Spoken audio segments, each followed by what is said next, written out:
Good morning, Threshers. Welcome to Convocation. Please take your seats. I'd like to welcome all of you who are in attendance in person here, not only our students, but many guests, and also those of you who are joining us online. Today's program to host is Bill Eash. So Bill, if you'd come up here and please give Bill a round of applause.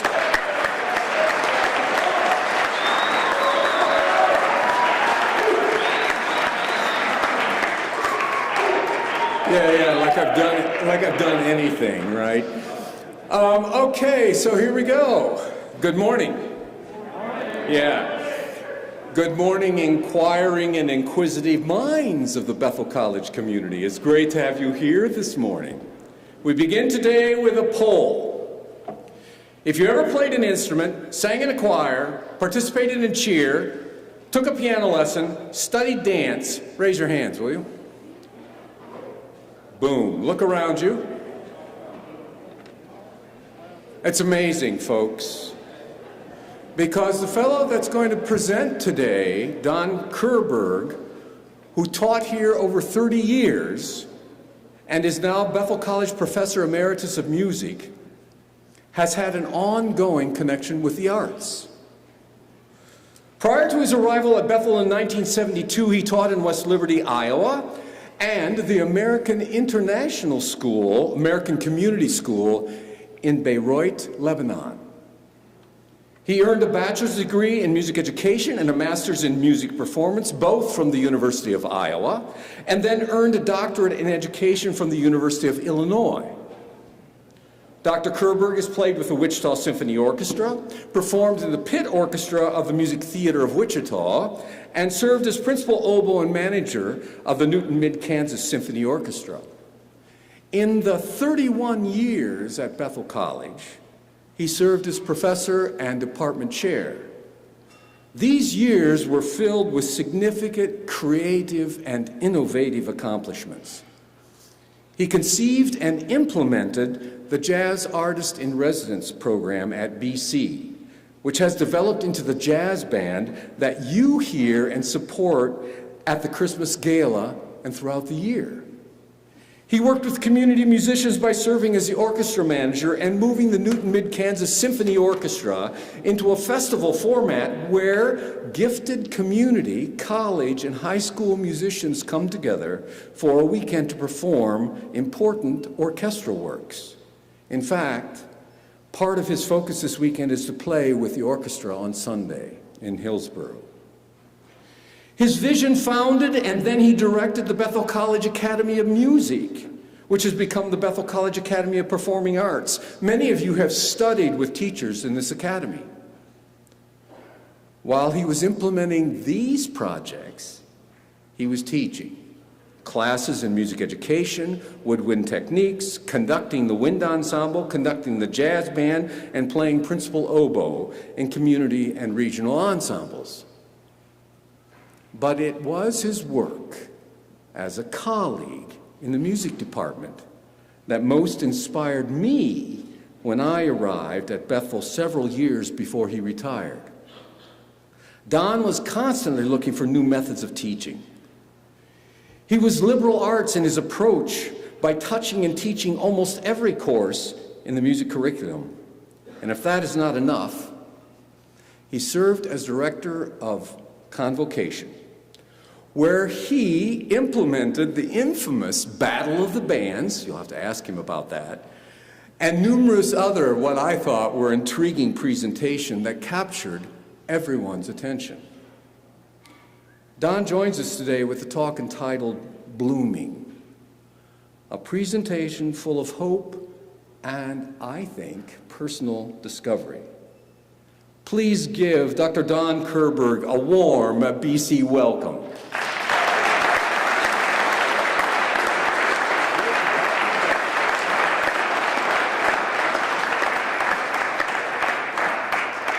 I guess I forgot to tell Bill to put this one significant accomplishment, and that was the time we got to drop a dozen huge pumpkins from the lights of Crable under the floor. I even talked the custodian to go up there and drop the pumpkins so we could actualize what a real David Letterman show would be like. Now, this was 30 years ago, so that's another one you'd have to ask somebody about.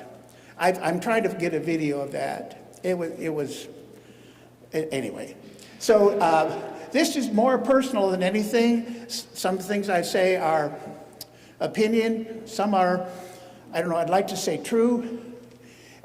We went on a pilgrimage to Israel about 4 years ago, and there was a priest that led it, and one of his favorite saying was, we got there and said, we'd be somewhere biblical, and he'd say, this is true, and it might actually have happened. So this has stuck with me. So I'm going to talk about blooming. This has been in my head for years. I used to tell, we came to Bethel and stayed 38 years, and it's like our roots go into the ground, and we've sucked stuff up, and we also left some stuff there.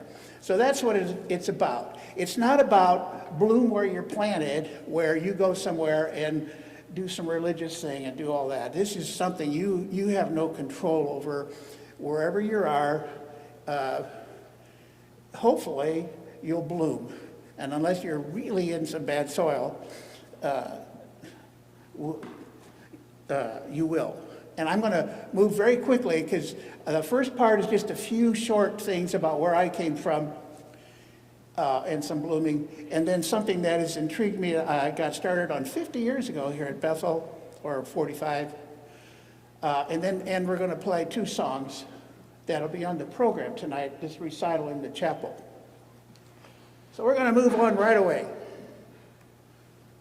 Okay, that's me, and that's my 4-H project at a dirt farm in northwest Iowa 70 years ago, or 65 years ago. And the big thing about 4-H projects was that we all procrastinated, and when you had steers, and it got a week before a fair, you needed to get them to follow you. So anyway, we used to take these pictures. So where was this dirt farm? It was a place called Lamar's, Iowa. Now this is another poll. How many know where, oh shoot, it's too late. I was going to say, how many know where Mountain Lake is? Because when I came 50 years ago, if they wanted to know where I grew up, I'd say, well, I'm on the road to Mountain Lake. Because so many, that was one of the watering holes of Mennonites, and they would come down here. Some very famous people came from Mountain Lake. So that's Lamar's. Other than that, Lamar's now is the ice cream capital of the world. That's where they make Blue Bunny ice cream. And just last week, I heard on Facebook, it has become a destination place for food in Iowa. So it's a very small town. The biggest building is a 7-story high deep freeze that semis run into every day, fill up with ice cream, and run out. There's more ice cream there per capita every day than anywhere else in the world. Then we have this gem. How did I meet that little beauty on the right? And on the left, on a street of, where'd you grow up? Augusta Boulevard in downtown Chicago. Well, we met at the University of Iowa.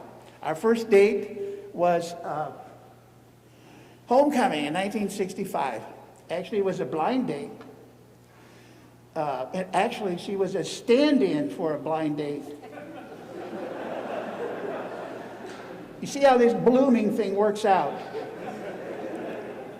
And then, this is us in Beirut at the Cedars of the Lord, Cedars of Lebanon. The only cedars left, they're 2,000 years old. They also did skiing there, so you could go skiing and then take your picture by the Cedars of the Lord. So that was how we got together. Then we got to Bethel. This is last Sunday's gospel at any Catholic church in the world. It was the story of Jesus calling the fishers of the men. They came and filled their boats after Jesus was there. When they brought their boats to shore, they left everything and followed him. The second month I came to Bethel, this was on the docket. What are we going to do with all these rotting fish? That was the fall festival play. And this was like, Peter and his brother go off with Jesus, and the other people are left there with 2 boatloads of fish. So I'm going to be Sam. You guys be Runt, if you can read it. Sam, what are we going to do with all these damn fish? Good question, Sam. What are we all going to do with all these damn rotting fish? Good question, Sam. What are we going to do with all these damn rotting, sticking fish? Good question, Sam. What a scene, what a scene. It started out as kind of a brand spanking new shiny miracle, but pow, it has ended up as one big, slimy mess. Right, Sam. The big man says, push out now into deep water and let down your nets for a catch. And simple Simon, old loudmouth Simon says, okay, boss. Right, Sam. And now we're stuck with 2 boatloads of piscatorial putrescence. Right, Sam. I don't know who I'm angry at, old loudmouth or the big man. Neither, Sam. I'd never ask a guy to forsake his fish and follow me. Neither, Sam. I don't know if that won a Pulitzer Prize. I don't know, but that was Bethel the first year. This was also Bethel, the band room.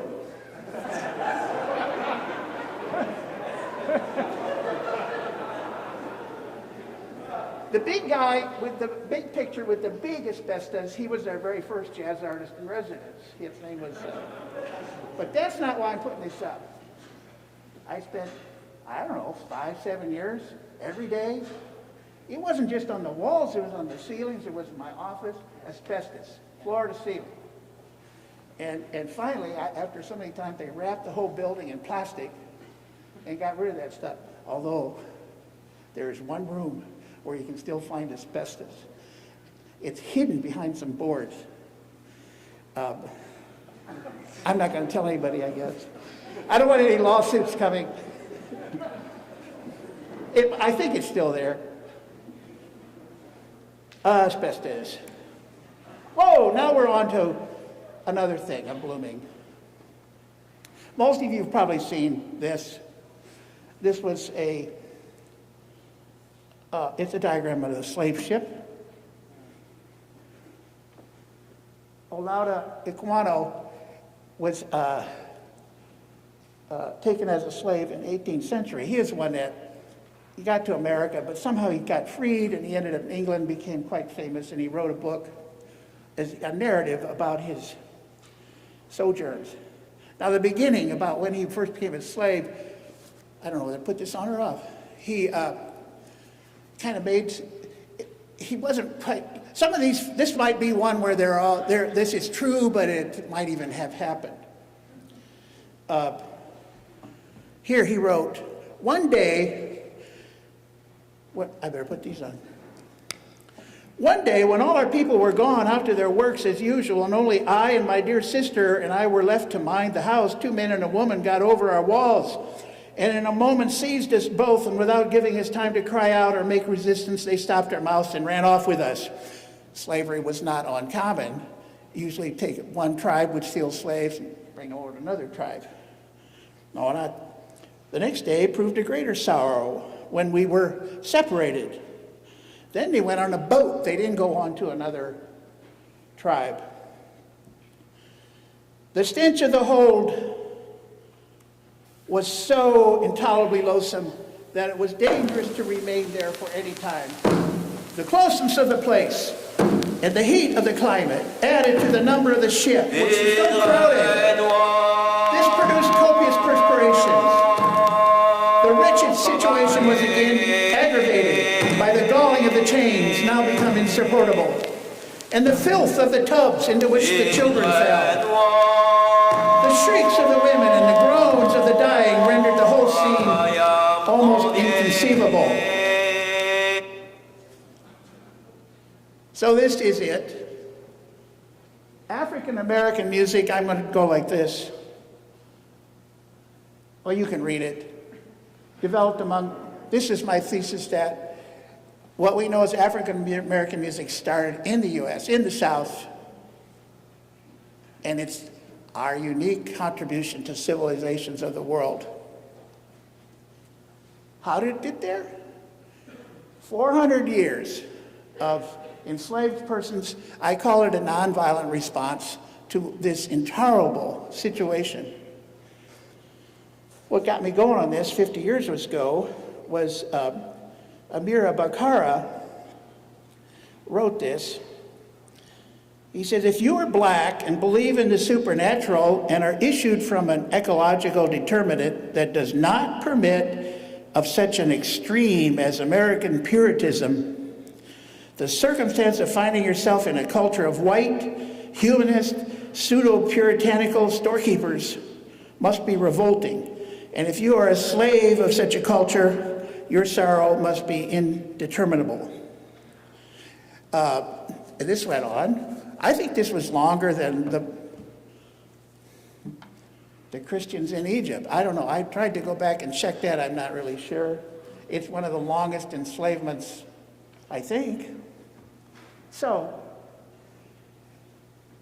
blooming doesn't have to be nice in that. This happened. It is true. So you want to teach a little bit about this, so I'm going to, whenever I started teaching classes, I would just say, like, there's two big questions in the world for people if you want to be a music teacher. One is, what does music do? We're not going to go into that, it's kind of philosophical, but we can all, if you just close your eyes and think, music does something, and it does something pretty strongly. Because you're not going to find many places without music. So, but the question for almost all the classes I taught was, how does music do as it do? You can figure it out. And the nice thing about Bethel, when I came here 50 years ago, I didn't know how music worked. But this place was so laid back, they allowed me to go off and study things about music theory at other places, and I got to learn, finally internalizing how music works, what's important about the melody, the rhythm. Except this was Western classical music. That's what we teach here, almost exclusively. It may be different now. But that's not the only music of the world. I contend, I think you find other African American music. I don't believe there's any place on earth when you can go and they haven't been influenced by African American music, which, as we figured out before, it didn't just happen. It happened in the South, in the U.S. There were slaves in the Catholic countries, in the Caribbean. That didn't happen there. They still got great music, but this particular thing happened here. So, and then there are world musics. Every culture has music. Now, the resident expert on world music is sitting over there. My son, who sort of teaches this at Warren Wilson College, not sort of, he does. There are different ways of teaching music. You go to music theory there, it's going to look quite different than music theory here. If you want to learn Appalachian music, I don't know if you need some of the things we learn in theory here. Anyway, there are every culture, almost every, has some kind of music. So Western civilization music is one of the world music. So is African music. So is Irish music. The Appalachian culture. So, the slave, Ublawa, whatever his name is, now I forgot. In Africa, music was everywhere almost all the time. It just takes place all the time. So I just want to just quickly go through some of my favorite. So these are from Africa. Ask your music teachers about compound meter.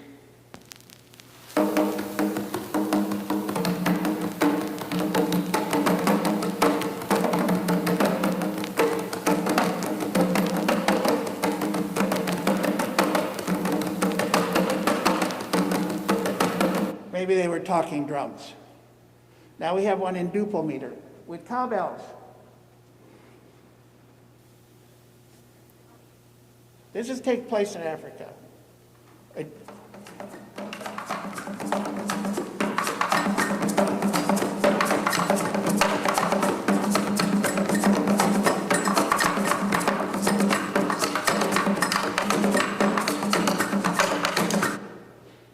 This is my favorite. I'm going to let this go on a while because it has one rhythm to start out with, then another one comes in, then another one. It gets really complex with these repeating rhythms.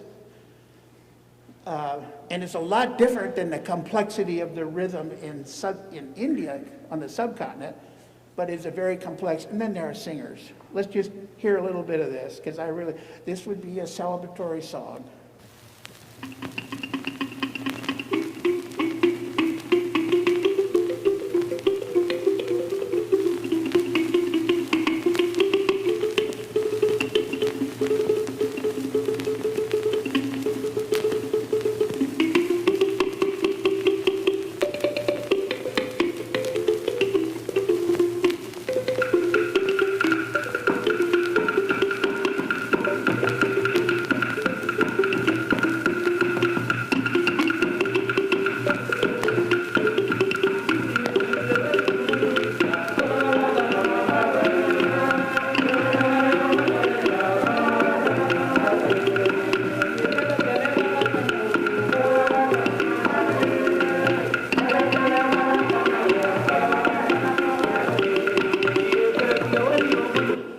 There's not really a beginning or an end. Things just start, and these rhythms are repeated, but there's some improvisation too. This would take place, this wasn't recorded 200 years ago in Africa before, but you can still find places that aren't, where you can find some music like this. Transport to southern U.S. on these plantations where you weren't allowed anything. You weren't allowed to learn to read. You weren't allowed, all you had was your voice. So here's a guy working in the field.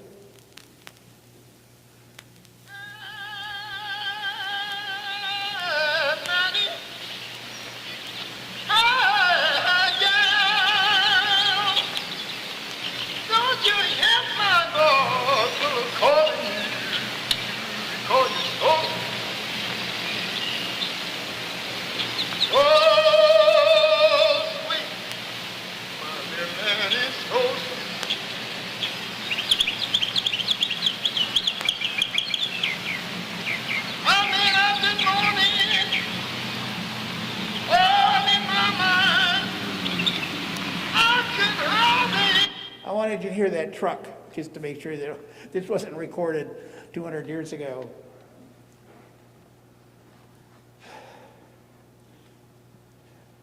Usually if there's group singing, a lot of times it'll be one guy or one would start it, and then there's other people who join in. It isn't like a round that you sing today or what. It's kind of slushy, but this is Ain't got no, oh, mama.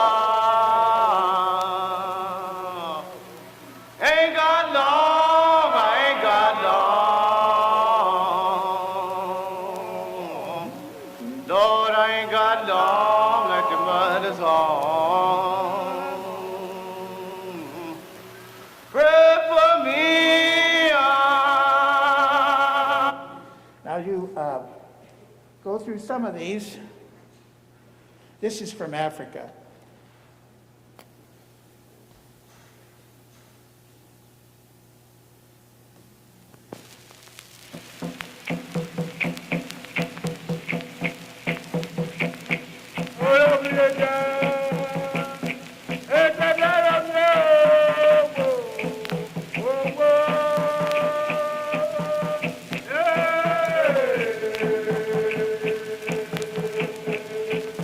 Okay, I want to move on. This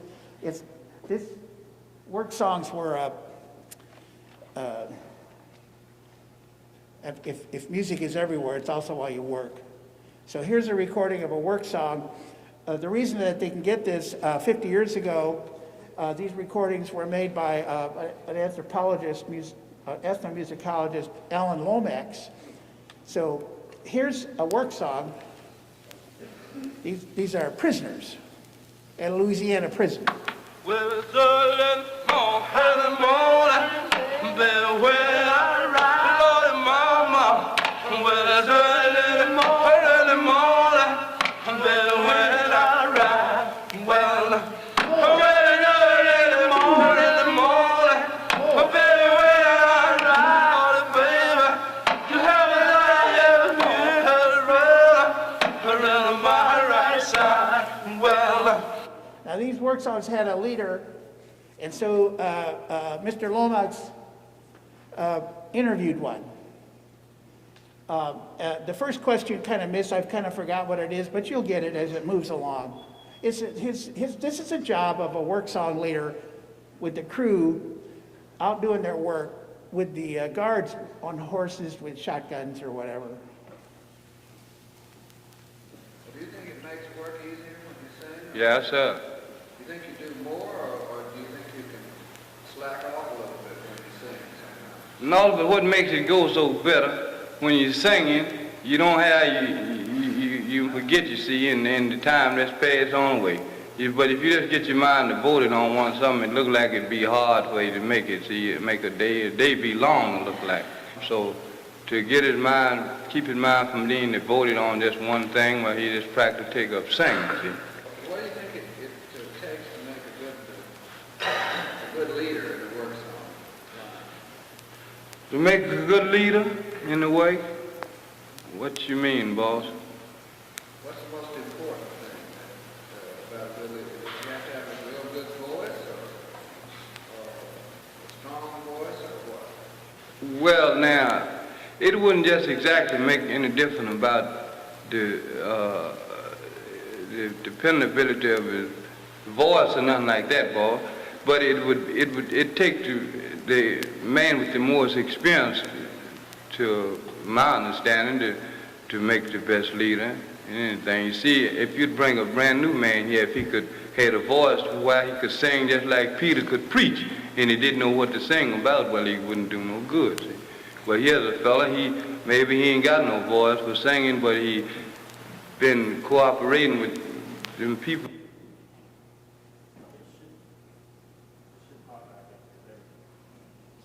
All right, we'll skip that. I'm not going to play the spiritual now. Most of the stuff I'm talking about would be today. They say these are like the secular roots of jazz. There is more of a spiritual one too. Songs that happened in churches, and a lot of famous singers who got their start there, like Aretha Franklin, and I don't have time to do all those, so we're skipping the spiritual. Maybe just a taste. Maybe not.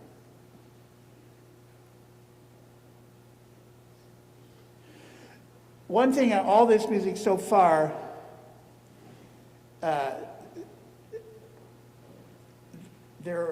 we call it a blues scale, but it's sort of related to a 5-note pentatonic scale. It's a lot different than major scales. So here's a guy going to sing a blues kind of thing. So fa mi do, so fa ma do la do re mi, so fa mi do. Sometimes the mi can be so fa mi do. They can mess with that one. So here's a blues singer. Maybe?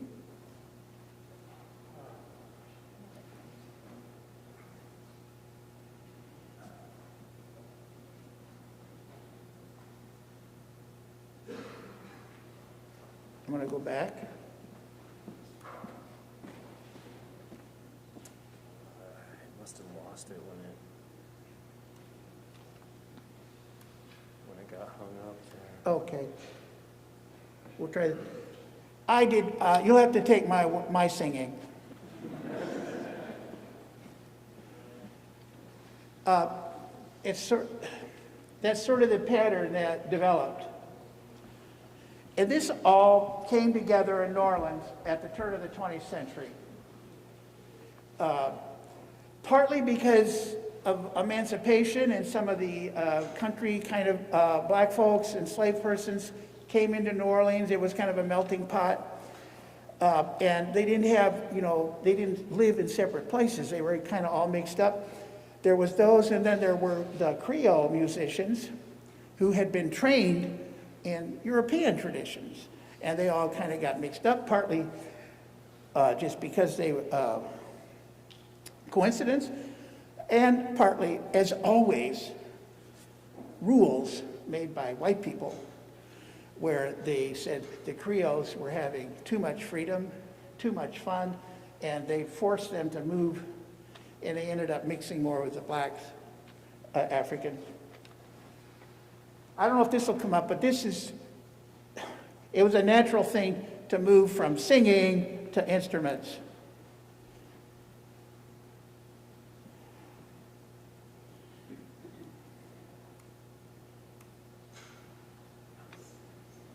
Well,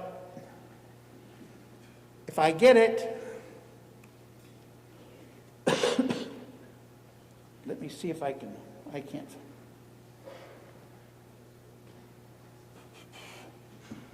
I don't want to waste time on that. If you just listen to some really old Dixieland bands, or you can go, if you haven't already watched it, watch the movie Ma Rainey's Black Bottom. Now this occurs after that, later than like 1920, but it speaks to how all this music, when people started recognizing it and it got out of the isolation of the Deep South, it was commercialized not by blacks but by white people. So you just Google Dixieland, New Orleans, 1917, and you'll hear it. And it was collective improvisation. They didn't take lessons on some of them didn't. They just learned to play the instruments. Now we're going to move along. There's no more recorded music. Oops. I'm going to ask my friend and colleague, Tate Addis. We're going to play a short piece by Robert Schumann, who lived, well, you see when he lived. I assume he was pretty oblivious to what was happening in the U.S. at that time. And he also was deeply into having mental health issues. In fact, his last several years he spent in an institution where he died. But he was a fantastic composer all around, but especially for songs and piano. I am doing some singing on this program tonight, and I wanted to sing a classical song, but I found out, my classical voice is kind of gone. So I said, I can't sing any songs by Schumann, but he wrote 3 pieces for oboe that are like songs that are a collaboration from the piano and the oboe. So I'm playing the third romance, and we'll see if my reed works.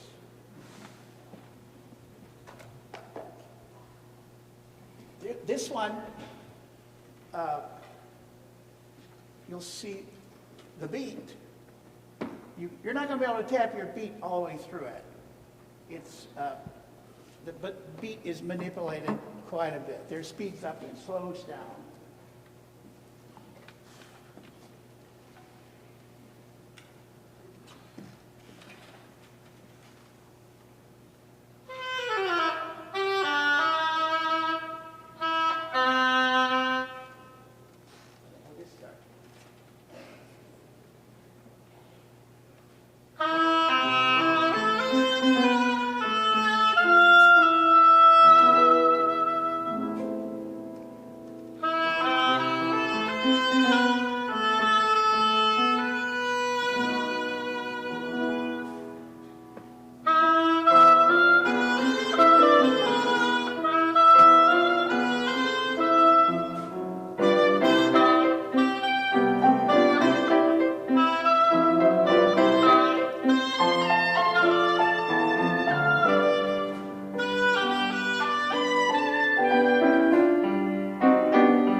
Last one. Back in the 70s, about when I came here, there was interest, classical musicians classical musicians wanted to play jazz or kind of mix it up with them. And this is one such piece. There was a group called Oregon, who the leader was an oboe player trained classically. And he had gotten to play with a very famous jazz slash classical musician called Paul Winter. And this group called Oregon has been going quite a while. So when I heard this song, I said, gee, I'd like to play that someday. And so after 50 years, with the help of and my son Kevin, and John Mark's bass, we're going to give it a try. This is called Yet to Be. I have the wrong glasses.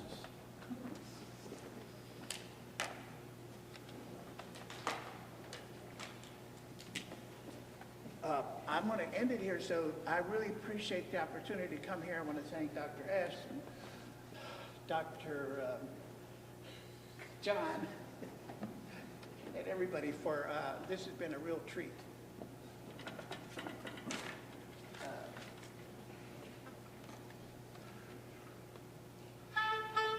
Okay.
Thanks, Don. That was absolutely fantastic. It's really great to hear you play again. I was wondering whether or not I could get your son to step to the podium because Kevin just received an award, if I recall correctly, on a recording. Can you give us some background on that?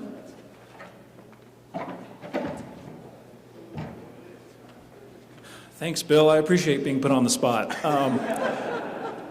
Yes, in October, I'm a primarily bass player, Bethel College alum, 1999, so go Threshers. And yes, for a recording that I did with a collective of other musicians, it won Bluegrass Instrumental Recording of the Year last year. So, yeah.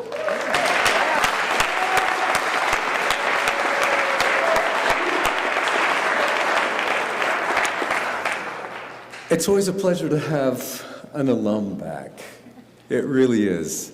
An alum with a PhD in musicology from the University of Kentucky who plays so magnificently on the double bass and who actually presented a convocation to you a couple of months back on a topic in which a railroad was being built with slave labor, a really wonderful, actually, great research project. The other thing I want to say is that I've been quite impressed with you as an audience. You were attentive, you were listening, engaged with the music, and quite frankly, communities coming together as diverse as what this community is, that sits and listens for 50 minutes in a time of technology is pretty amazing. I want to thank you. Please thank Dr. Don Kehrberg, Kevin Kehrberg, and Mr. Tice.